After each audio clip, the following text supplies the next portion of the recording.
La Terre, source de vie et de matières premières pour plus de 7 milliards d'êtres humains. 7 milliards d'individus qui produisent, consomment et donc créent des déchets de toutes sortes.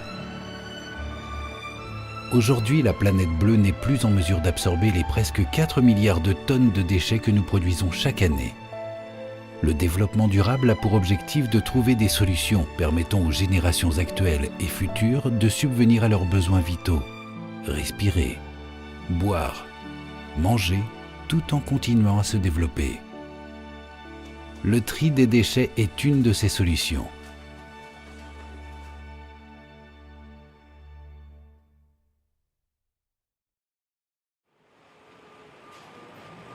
Depuis 2005, après un investissement de 3,2 millions d'euros, le Système des Pyrénées s'est doté d'un centre de tri moderne, lui permettant de trier les déchets recyclables de plus de 450 communes de la Haute-Garonne, ainsi que des communes de l'Ariège et des Hautes-Pyrénées.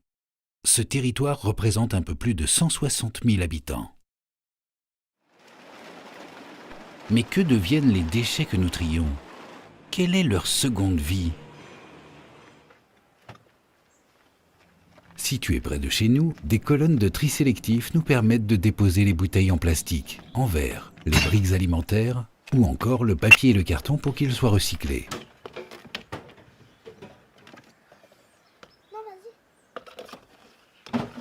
Dans certaines villes, ce tri s'effectue grâce à des bacs mis à la disposition des ménages.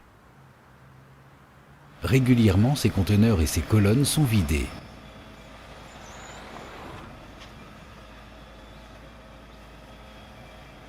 Et leur contenu prend la direction du centre de tri de Villeneuve-de-Rivière, près de Saint-Gaudens. Bien sûr, avant tout déchargement, les camions sont pesés. Ainsi, chaque collectivité connaîtra la quantité de déchets triés annuellement.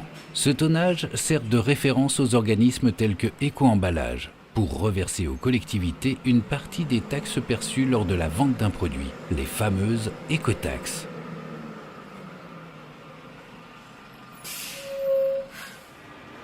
Les camions déversent leur chargement dans un vaste hall prévu à cet effet.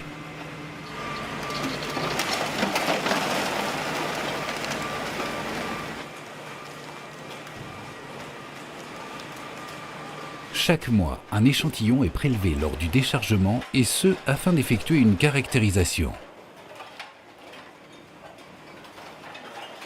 Ce contrôle permet de connaître la qualité et l'efficacité du tri réalisé par les habitants d'une communauté de communes. Il est primordial de bien trier et de mettre les bons déchets dans les bonnes colonnes, car les erreurs de tri sont financièrement sanctionnées et cela se répercute sur le prix de la taxe des ordures ménagères. Mais revenons aux déchets déposés et stockés dans le centre. Ils sont pris en charge par les employés du centre de tri. La première étape consiste à les déposer sur un fond mouvant, sorte de plateau qui va progressivement faire tomber les déchets sur un premier tapis roulant. Le but étant de séparer les déchets et de les amener progressivement vers une première cabine de tri.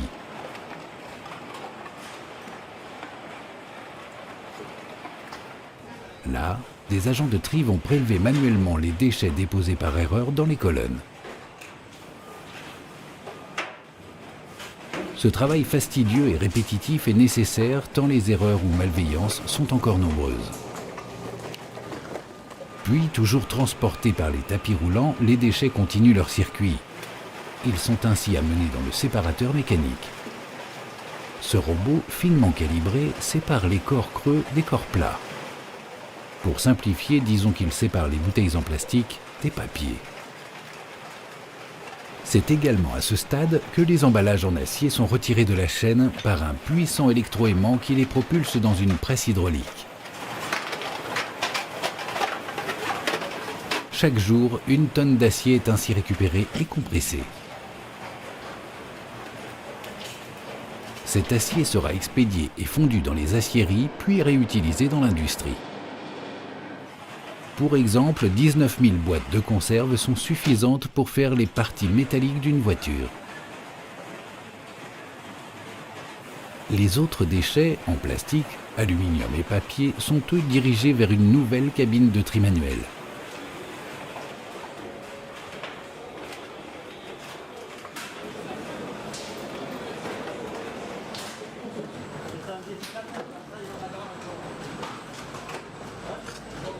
À cet ultime stade du tri, les canettes en aluminium, les bouteilles en polyéthylène haute densité, les PET clairs, les PET foncés sont envoyés vers leur alvéole de stockage avant une dernière étape.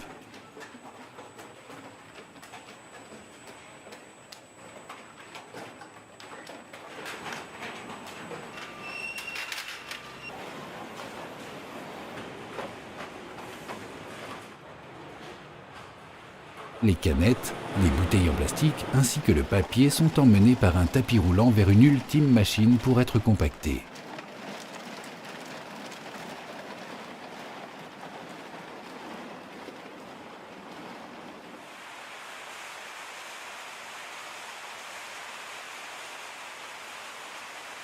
Cette presse automatisée produit des balles de divers matériaux, cerclées par des câbles d'acier. En bout de chaîne, elles sont récupérées et stockées.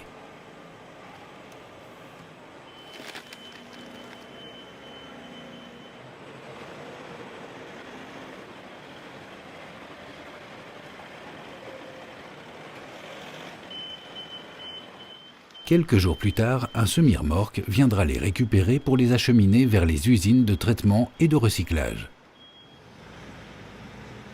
Notons au passage qu'une tonne de papier recyclé permet de préserver 2 à 3 tonnes de bois, soit 17 arbres de taille moyenne. Les différents plastiques, eux, seront nettoyés, broyés et transformés en granulés. Ainsi, une deuxième vie sera possible. Suivant le type de plastique, ces granulés serviront à fabriquer des récipients, des tuyaux PVC, différents textiles, ou comme ici, des stylos. La boucle est bouclée. Et le verre dans tout ça? Le verre que nous trions ne passe pas par le centre de tri de Villeneuve-de-Rivière. Une fois récolté, il part directement à Albi. Arrivé à destination, il est déchargé dans une première entreprise. Là, le verre suit un processus automatisé afin d'être débarrassé des corps étrangers. Puis nettoyé, concassé, trié par couleur et enfin stocké.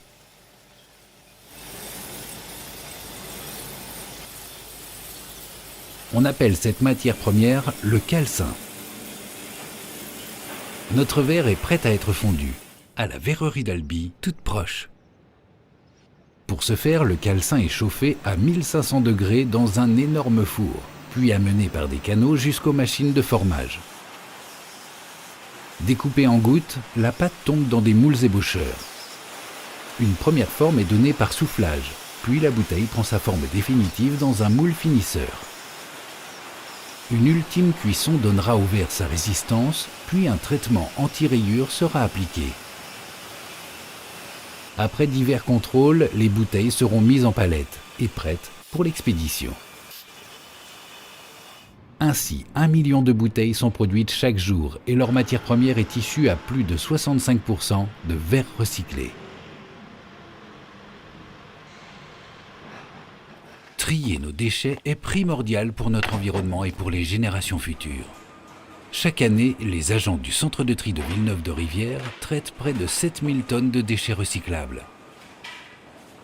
7000 tonnes d'acier, aluminium, carton, papier et divers plastiques promis à une deuxième vie. Autant de matériaux permettant d'économiser la matière première que nous offre la Terre. Mais nous pouvons faire encore mieux, car trop de verre, plastique et papier finissent encore dans nos déchets ménagers. Ils sont hélas définitivement perdus pour le recyclage, car stockés au centre d'enfouissement du Piourc, près de Saint-Gaudens. Afin de nous sensibiliser et de nous informer, le centre de tri accueille régulièrement des groupes de scolaires et d'adultes. Des visites sont organisées pour qu'ensemble nous puissions être plus efficaces pour préserver notre planète. Car aujourd'hui, ces gestes éco-citoyens sont devenus une nécessité vitale.